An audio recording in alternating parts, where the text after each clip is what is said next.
Because like I could imagine somebody saying that like they don't trust like a large government, they think there's too much, prone to tyranny or something like that, but also be supportive of an institution like the Catholic Church, which is literally, one guy who has a direct line to But they God. can't tax.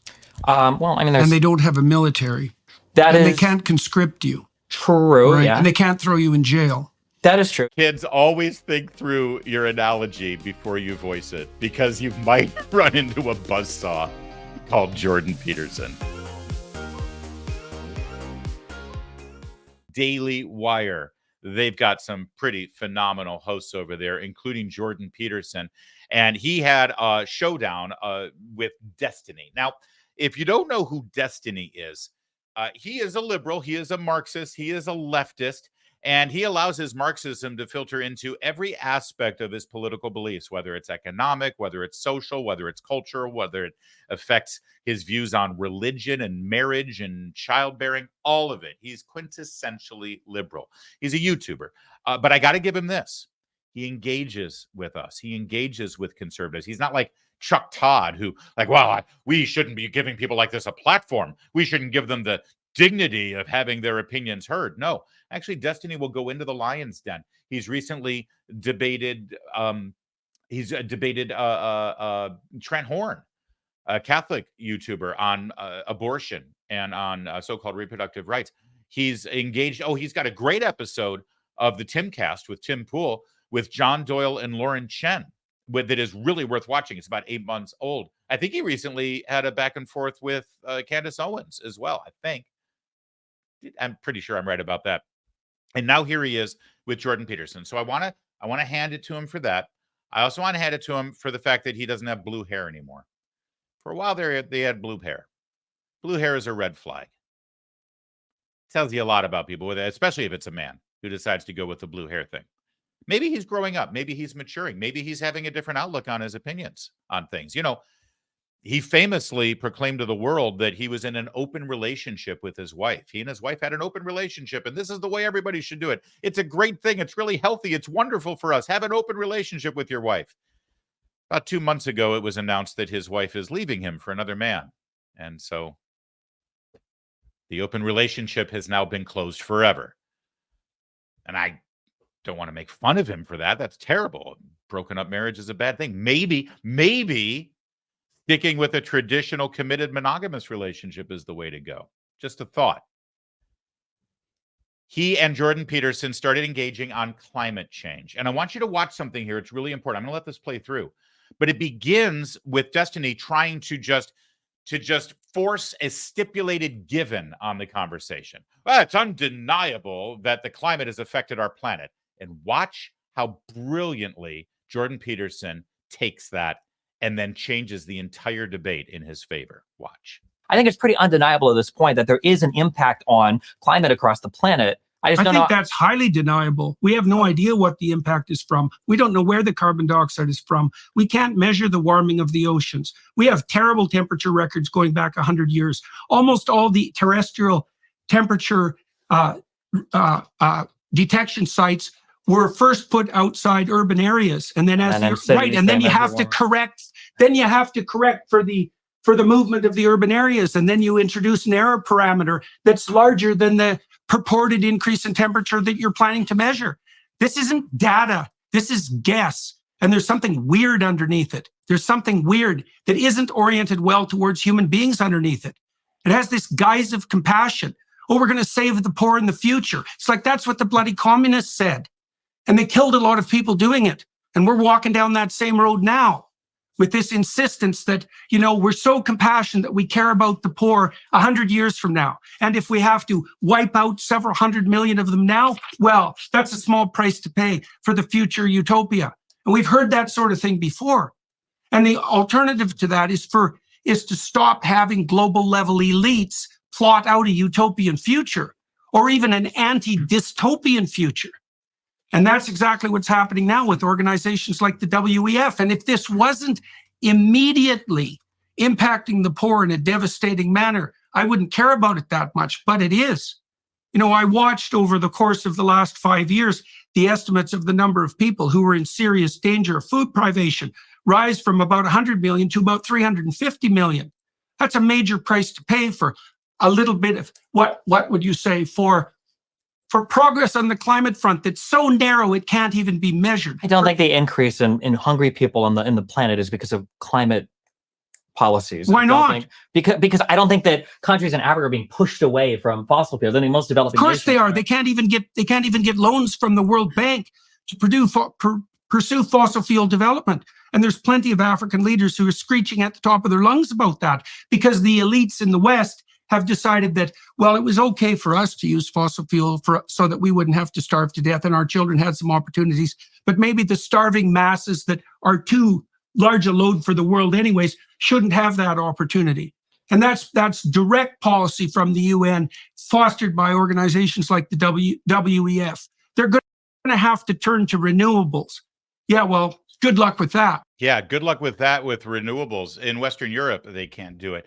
In America and Canada, they can't do it. Except all of you people in sub-Saharan Africa, we're going to force that on you and other third world nations. He's 100% right here. It's the elitists in the West who have been able to develop our civilization and our economy utilizing fossil fuels and oil and gas and petroleum and electricity from coal and other areas, who are now forcing third world nations, underdeveloped nations who haven't had the advantage of the economic growth that the West has had, now telling them that they can't do basic things to try to bring themselves up out of global poverty. Why would that be? You don't believe me? Go ahead and Google the controversy over burning dung in Africa. You know, in Africa, you're poor, you're living in a hut, you're starving, you're cold at night. You want to cook food, you want to distill your water so that it kills the bacteria so you don't have dysentery, but you don't have anything to burn, right? But there's a lot of poop lying around because you got a lot of animals, big pieces of it. You got elephant poop and it burns. And so that's what they did until the environmentalist wackos came in and tried to stop them from doing it, because you burn all that dung and you release methane into the air, and that's going to hurt the planet. And what will I tell my friends at the Hamptons when I'm drinking Chardonnay about what I did to try to stop global warming? Well, I made sure that those Africans living in squalor couldn't keep themselves warm at night. That's what I did. That's the kind of mentality that has been used here. And by the way, when Jordan Peterson makes the point that this is all Marxism, this is all communism, they sold us this back under Stalin. Oh, sure, we're going to feel a little pain right now. You got to break a few eggs to make an omelet. But eventually we'll have all the perfection of our utopia and everyone will be happy. How many people starved in Mao's China, in Stalin's Soviet Union with that lie? And that's exactly what we're seeing here. Exactly. You don't believe me? You go back and look at the historical record of what the environmental wacko activists wanted in the 60s and in the 70s with the population bomb. Oh, overpopulation is going to kill the planet. And all of the drilling of oil is going to kill the planet. And all of the refining of oil into gas is going to kill the planet. And we've got dirty air and we've got dirty water and we've got to do something about it. We got to get rid of all the pollutants and everything. Every single thing that they wanted back then to achieve their goals, from ending drilling and exploration of oil to major manufacturing ability, to burning coal, to families having large families with many children. You can't have that because of overpopulation. To eating meat, by the way, or eating any kind of animal for that matter. Right? All of the things they want us to do now. Don't use your air conditioner. Don't go on planes. Don't travel. Just ride a bike. Just walk. Just go where the trains can take you. But God forbid you get in the car and have a freedom to go where you want to go. No, you've got to go where the rail line will take you, and that's it. All of those things that they're demanding on you right now, they wanted 50 years ago. Well before Al Gore stood up there and discovered global warming that they now call climate change. That's the inconvenient truth. They went from actually identifying pollutants in the air that we as a nation and a culture actually did something about it. Yeah, it is dirty air. And yeah, we can see, objectively speaking, that there are particles in the air and pollutants that make you sick. So, okay, we'll do something about that. And now we have clean air and now we have clean water, objectively speaking. But they've lost their power and they've lost their control. So what have they done? They've redefined what a pollutant is. Dirty air is no longer a bunch of pollutants and particles. Dirty air is now defined by having carbon dioxide in it. Carbon dioxide is now a pollutant. Do you know what carbon dioxide is? I'm going to show you carbon dioxide. Here it is. You produce carbon dioxide. And now they've decided that it's a pollutant. And it's so insidious because it's invisible. And so they've just decided that anything that's producing carbon dioxide must be stopped and limited. And yes, that means you, human being. You've got to stop breathing, or we've got to stop producing so many of you. It's all the same agenda. They're now doing it under the guise of carbon dioxide. And thank you, Jordan Peterson, for not only calling him on this, but refusing to accept this premise, because this is what they do. Whether it's in a college dorm room discussion or in a university classroom, or whether it's in the production meeting at MSNBC, they'll just all say to each other, well, it's undeniable that the climate is affecting the planet. And there's no one in the room like Jordan Peterson to say, wait a second, why are we accepting that premise? How do you know it's undeniable? How did you reach that conclusion? Nope. The conclusion has been reached. The science has been settled. We're going to have the discussion from this point forward. And we say no. We got to roll back the tape a bit. And that's what Jordan Peterson just did. Never accept the premise.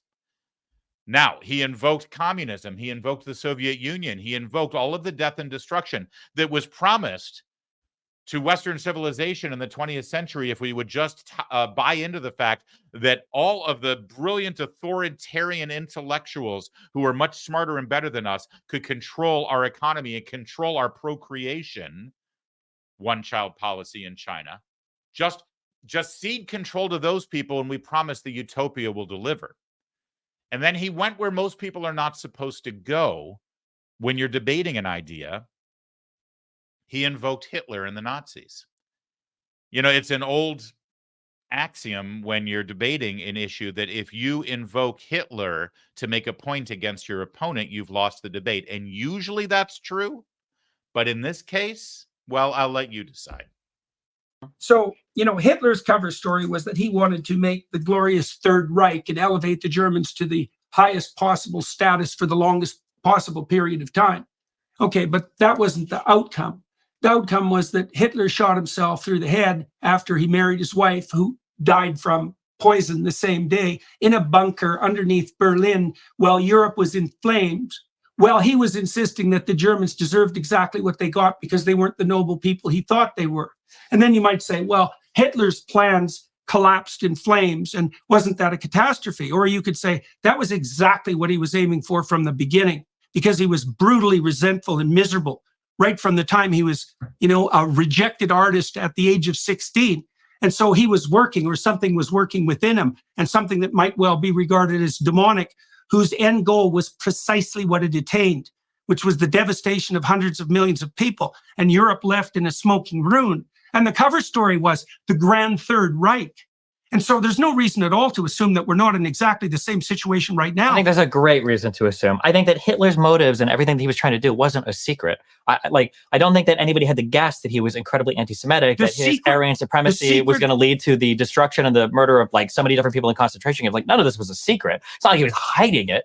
He hid a lot of it. I mean, like he tried to maybe hide the death camps, but nobody in Germany was wondering, like, wow, crazy that pogroms are happening against Jewish people. That's so crazy. Or wow, they're all being shipped to just mainly the Jews to camps to work. Like, that's kind of interesting. Or wow, he talks about this a lot in Mein Kampf, but maybe it's just a coincidence. I don't think you can compare like Hitler to people that are worried about climate change. The worry that I have here is because if we're applying this, people in Germany thought Hitler was perfectly motivated by the highest of benevolent. If I were to take this standard of evidence and apply this lens of analysis, couldn't I say the exact same thing about the conservative constellation of belief? They don't want to intervene anywhere in the world because they don't care about the problems there. They're anti-immigration because they hate brown people. Trump wanted to ban Muslims from coming to the United States because he's xenophobic.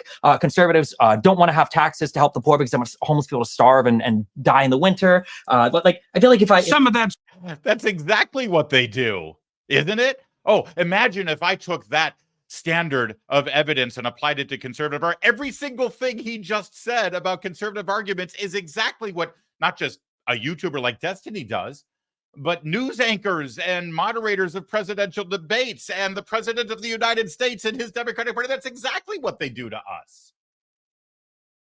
Falsely, but it's exactly what they do. Also, I do like the fact that, you know, his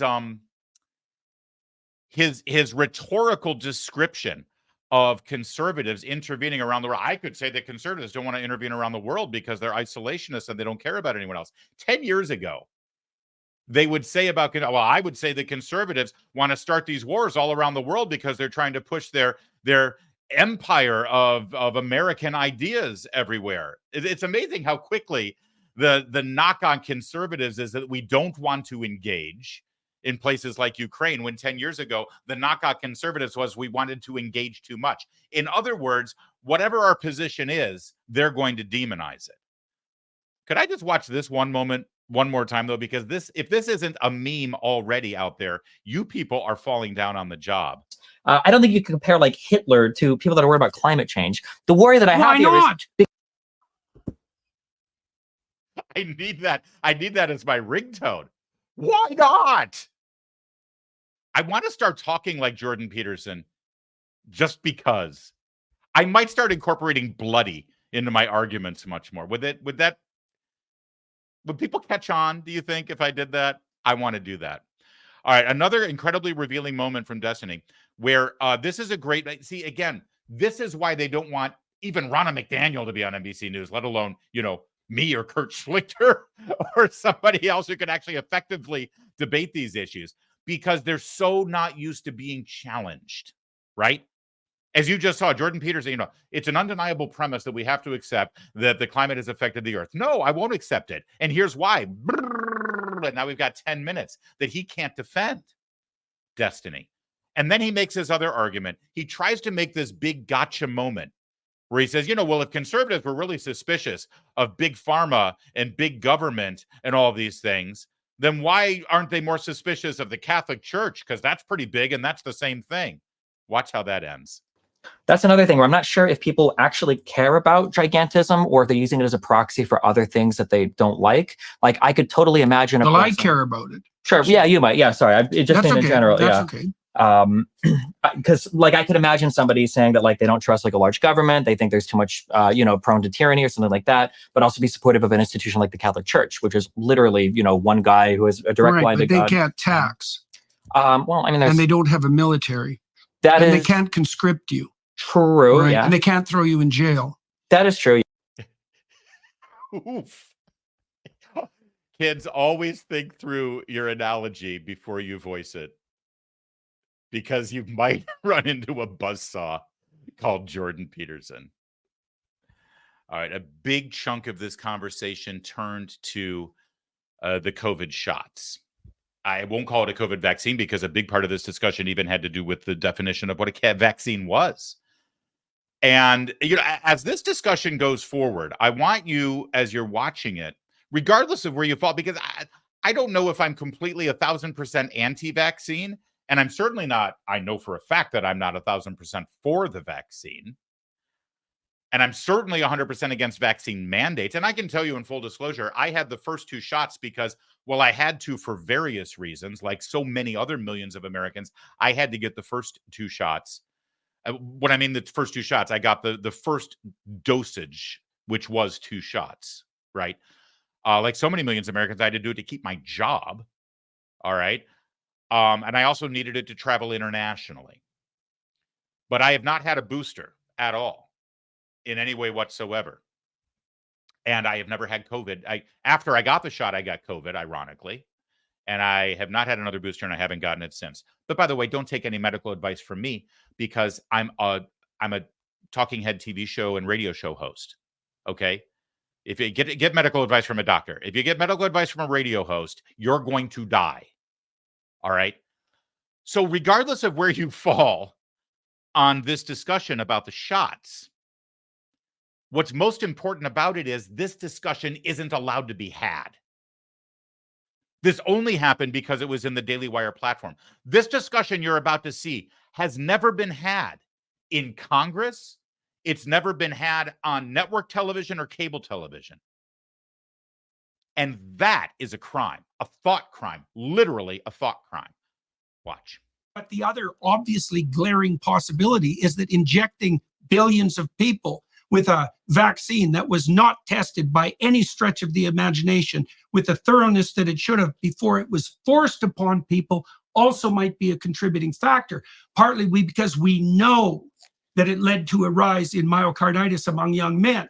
And we also know that there was absolutely no reason whatsoever to ever recommend that that vaccine was delivered to young children, whose risk of death at COVID was so close to zero that it might as well have been zero. When you're talking about a disease, the risk of death isn't the only thing that you worry about for the disease. There's also so you're going to talk about transmission? Because that was another thing that the COVID vaccine pushed. Yeah, but it didn't do anything to transmission. It absolutely did, because it decreased your chance of getting infected. It didn't destroy, it didn't get rid of transmission, but it reduced transmission. Yeah, but it was claimed that it would get rid of only transmission. if you take one reading of one single quote. I think that Biden said one time where he said, no, come on. Biden one time on the news says, if you get the vaccine, you won't transfer the disease. That is so silly. Which was it? No. Do you know that our Prime Minister in Canada deprived Canadians of the right to travel for 6 months because the unvaccinated were going to transmit COVID with more likelihood than the vaccinated?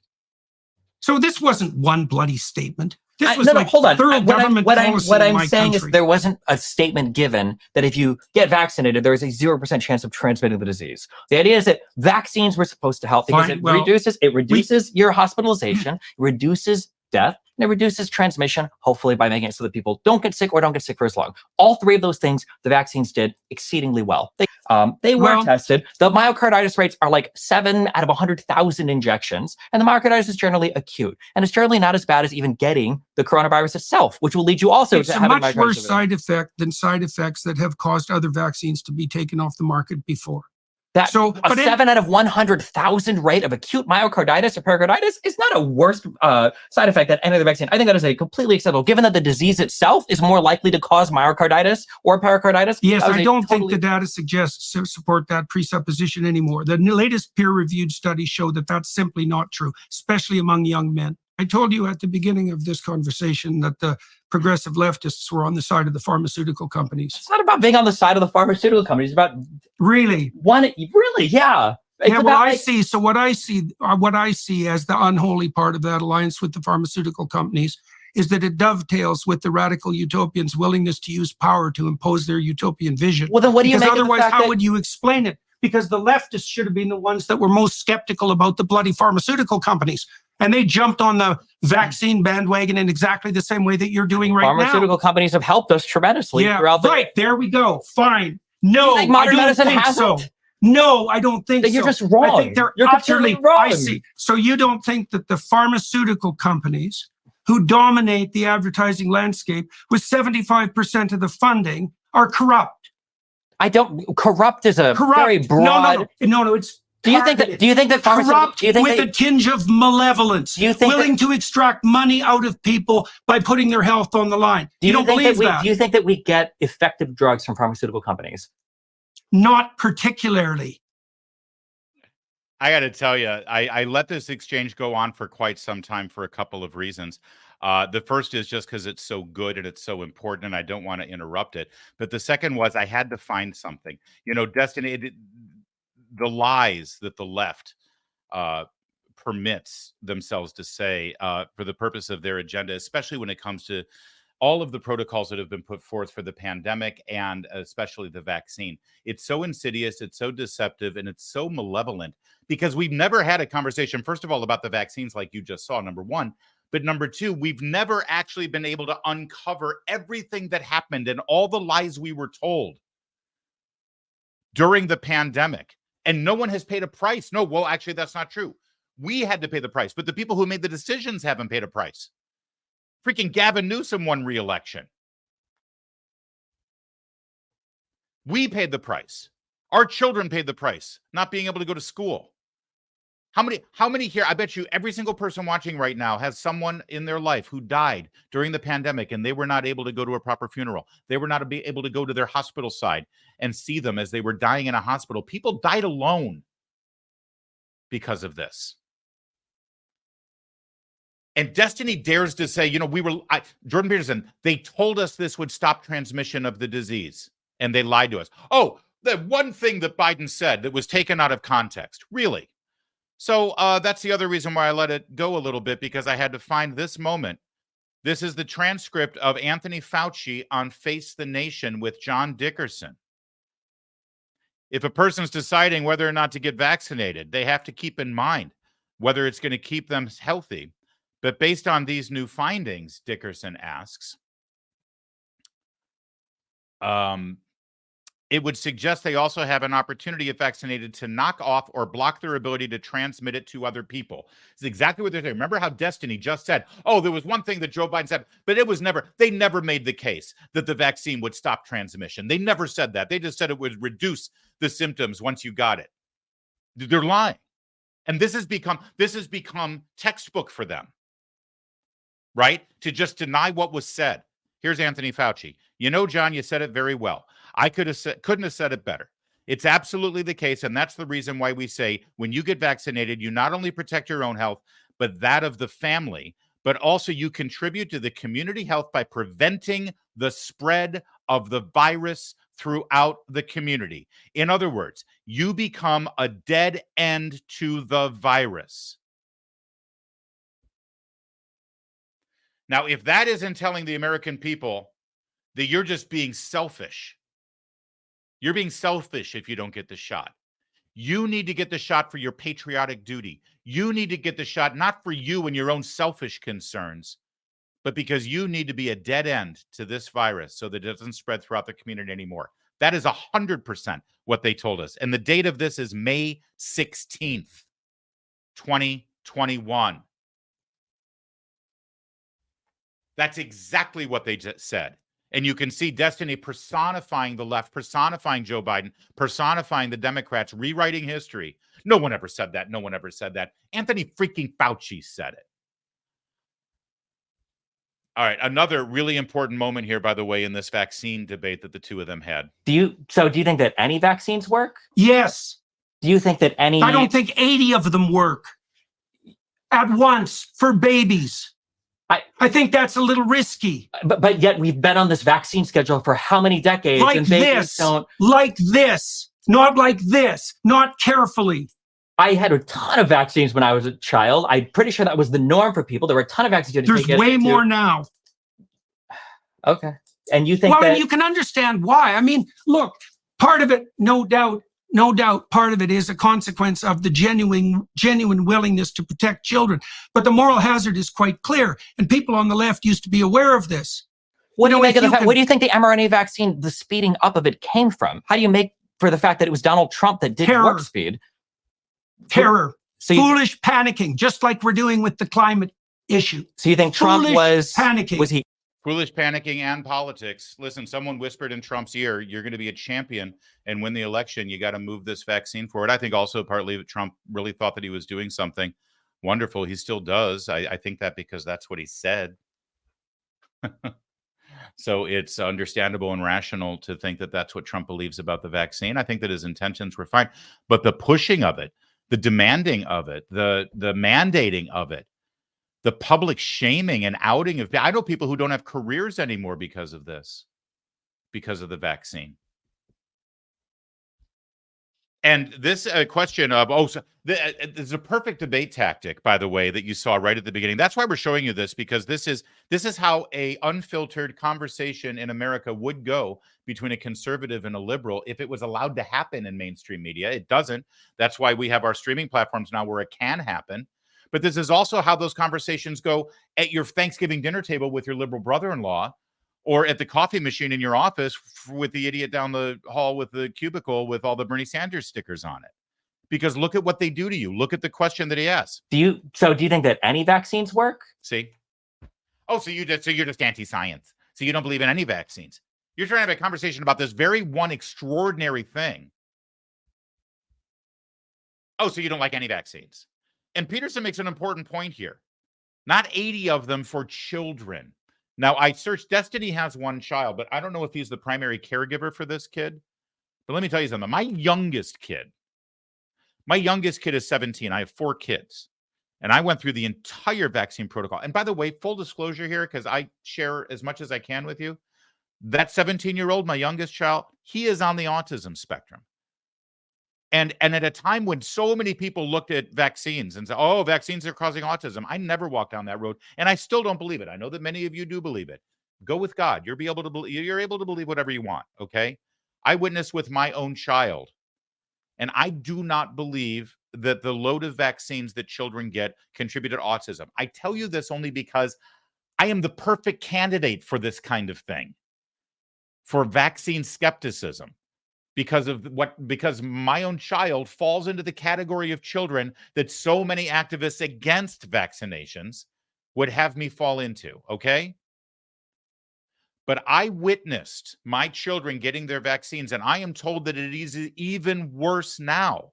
You know, seems like it wasn't that long ago, but the big rounds of vaccines that kids get are usually around 1.5 to 2.5 years old. So that's 15 years ago for me, the last time I went through it. And you know what I'm talking about. You know what they do. Excuse me. You're in the exam room with your pediatrician. The nurse comes in with like 5 syringes, and they give you a stack of paper written this big, double-sided, single-spaced, 4 columns with the precautions. They handed it to me the first time for my kids. I'm like, what is this? And they said, oh, this is all the information about the vaccines, and it's got all these side effects. It's got all these warnings. It's got all these precautions and all these things that you're supposed to read through.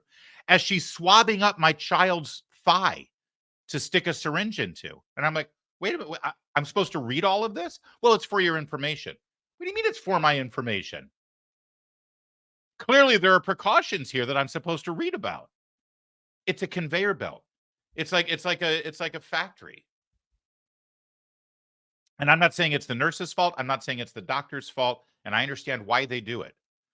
But to suggest that everything is fine and that there's that you don't, how dare you even ask a question on behalf of your beautiful, innocent child is ridiculous and outrageous and a complete and total lie. But they're trying to box you into a corner of being an anti-science Neanderthal. But you see, you can't do it with Jordan Peterson. The man is literally a doctor and not a Jill Biden doctor. One other thing about my personal experience with vaccines, and then we got a little bit more here. My oldest child has cerebral palsy, and we knew her cerebral palsy diagnosis when she was a year old. Okay. So by the time it was time for her to get the multiple vaccines from our pediatrician, we already knew that she had cerebral palsy. She was already going through certain levels of physical and occupational therapy. And at the time, we suspected what caused her delay, her physical delay. But cerebral palsy is a very inexact diagnosis. You know that there has been some damage to the brain.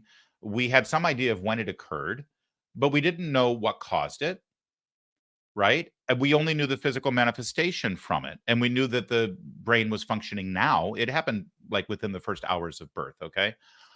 But so we knew that it was no longer functioning improperly in the brain. We knew that it was the basal ganglia was perfectly fine, but we knew that damage had been done, but we didn't know what caused it. And because of that, the pediatrician voluntarily said, listen, it's time for the vaccinations, and we're going to spread your vaccines out for, I'm not going to give her name, but for my oldest daughter, who's 25 years old now and a dynamo and fantastic. And yes, she has cerebral palsy. She doesn't have full use of her right hand. She walks with a limp, and she's incredible. But the pediatrician said, we are going to spread out the vaccines here because of her unique situation, because of the delays, because of her history. Think about that for a minute. Because we knew going in that something had gone wrong and that there was some sort of physical disability. The pediatrician voluntarily said, we're going to spread out the vaccines to be safe. Hey, I got an idea. How about we do that for all the kids? And I asked the pediatrician that, listen, if this is a safety concern with the vaccines, why don't you spread them out for all kids? And you know what the answer is? Well, because not all parents bring their kids in for their annual appointment. And so we got to make sure that they're vaccinated. So we load them up. This is my experience. This is what my pediatrician told me. But I bet you many of you hear the same thing. And I've asked doctors about it when I've interviewed them. That's exactly 100% what happens. Listen, there is more to this Jordan Peterson. We've already done over 30 minutes on this because it's so good. I commend you to go watch the entire thing. We appreciate the Daily Wire for doing this and for letting us have these clips for everybody to see here. Absolutely great work. And again, good on you, Destiny, for for showing up. But you gotta be better prepared, dude. You gotta be better prepared with the Notorious JP.